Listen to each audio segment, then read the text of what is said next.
નમસ્કાર મિત્રો, ગરમા ગરમ લોઢી ઉપર આવી રીતના દહીં નાખીને બનાવી એક જોરદાર આઈટમ। મિત્રો તમારે એક લોઢીને ગરમ કરવા માટે મૂકવાની છે અને લોઢી ગરમ થઈ જાય ત્યારબાદ તમારે તેના ઉપર 1 ચમચો જેટલું દહીં નાખવાનું છે। મિત્રો જેવું તમે દહીં નાખશો એટલે ફડફડાવા લાગશે। મિત્રો તમારે તેને ચમચાની મદદથી હલાવતું રહેવાનું છે।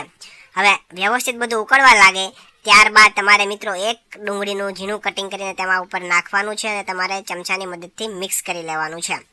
અને ત્યારબાદ મિત્રો તમારે ધીમા તાપે હલાવતું રહેવાનું છે અને ત્યારબાદ તમારે તેના ઉપર મીઠો લીમડાના 8 થી 10 પાન જેટલા ઉમેરવાના છે અને ફરીથી તમારે બધું મિક્સ કરી લેવાનું છે। આટલું કર્યા પછી તમારે મિત્રો 1 ચમચી જેટલા મેથીના દાણા તમારે તેની અંદર નાખવાના છે અને ફરીથી તમારે મિક્સ કરવાનું છે અને ત્યારબાદ મિત્રો 1 ચમચી જેટલા તમારે કાળા તલ ઉમેરવાના છે અને ફરીથી તમારે ધીમા તાપે બધું મિક્સ કરતું જવાનું છે।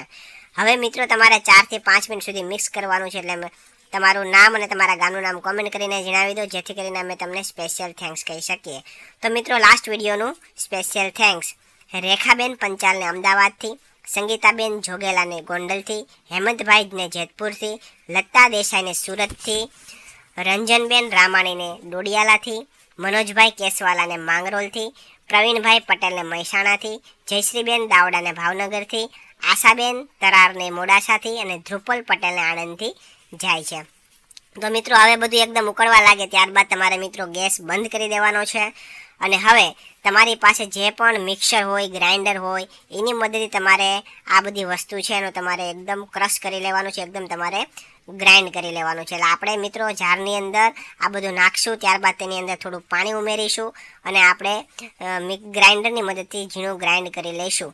તો મિત્રો તમે જોઈ શકો છો કે એકદમ રાબડું બનીને તૈયાર થઈ ગયું છે। હવે મિત્રો તમારે શું કરવાનું છે, આ રાબડું છે અને તમારે એક ગરણીની મદદથી ગાળી લેવાનું છે। એટલે કે એક વાટકાની અંદર તમારે ગરણી મૂકીને રાબડું નાખવાનું છે। એટલે રાબડાની અંદર જે પાણી છે એ મિત્રો આપણે અલગ કરવાનું છે। એટલે તમારે આ રાબડું છે એના ઉપર તમારે ચમચીથી દબાણ આપવાનું છે ઉપરથી, એટલે જેટલું પણ પાણી હશે એ બધું પાણી વાટકાની અંદર આવી જશે।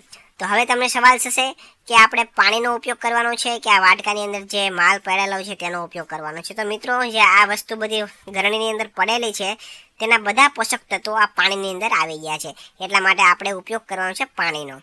તો મિત્રો આ પાણીની અંદર જે બધા પોષક તત્વો આવી ગયા છે તો હવે મિત્રો આનો ઉપયોગ તમને જણાવી દઉં।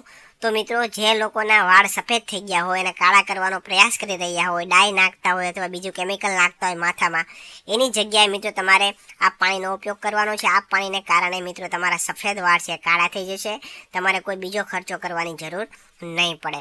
તો મિત્રો એકવાર તમે ઘરે અવશ્ય ટ્રાય કરજો, જેના વાળ સફેદ છે બધા લોકો અવશ્ય ટ્રાય કરજો। તો તમને જો અમારો આ વિડીયો પસંદ આવ્યો હોય તો વિડીયોને લાઇક કરજો, શેર કરજો અને આવા જ નવા નવા વિડીયો જોવા માટે અમારા ફેસબુક પેજને ફોલો કરી દેજો અને યુટ્યુબ ચેનલને પણ સબસ્ક્રાઈબ કરી દેજો। ધન્યવાદ।